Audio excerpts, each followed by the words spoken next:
Did you know that anxious, avoidant, disorganized, and secure attachment styles have subtypes that therapists and coaches use to further categorize you and understand your attachment style more? I'm going to run through them all for you real quick, and then you can tell me in the comments if there's ones that you want me to talk about more specifically, but let's do it. So we're going to start with the anxious attached people whose nervous systems get hyperactive. Generally, they're clingy, they over-communicate, and they seek constant reassurance because of their fear of abandonment. So the first subtype is the protester anxious. They learn that love is only available through drama and protest. Then there's the fawn anxious. They grew up with caretakers that needed to be pleased or appeased in order to feel safe. Then there's the obsessive codependent anxious. They grew up over attuning to other people's emotions and really kind of lost themselves.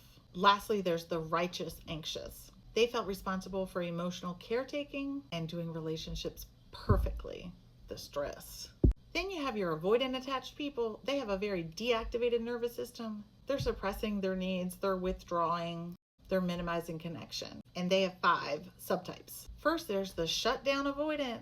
They learned that showing emotions involved punishment or rejection. Secondly, there's the dismissive avoidant. They survived by rejecting dependency and idealizing independence. Third, there's the detached romantic avoidant. In their early attachment experiences, they kind of split sexuality from intimacy. They've never learned how to link physical intimacy with safety. Fourth is the achiever avoidant. They gained approval only through their performance. And fifth is the internalizer avoidant. They have a shame-based self-perception. They just avoid others due to feeling unworthy.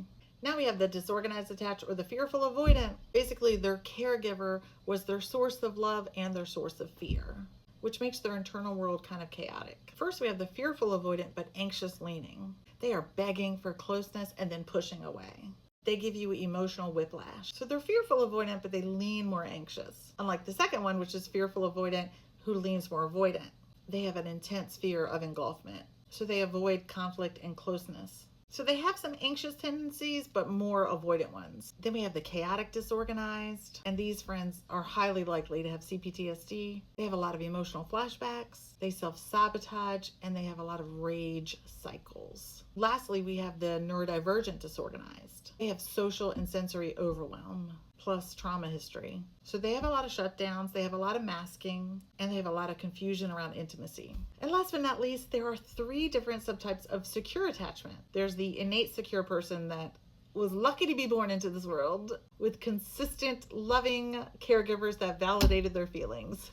Fuck you all. I'm just kidding. I love you. I'm just jealous.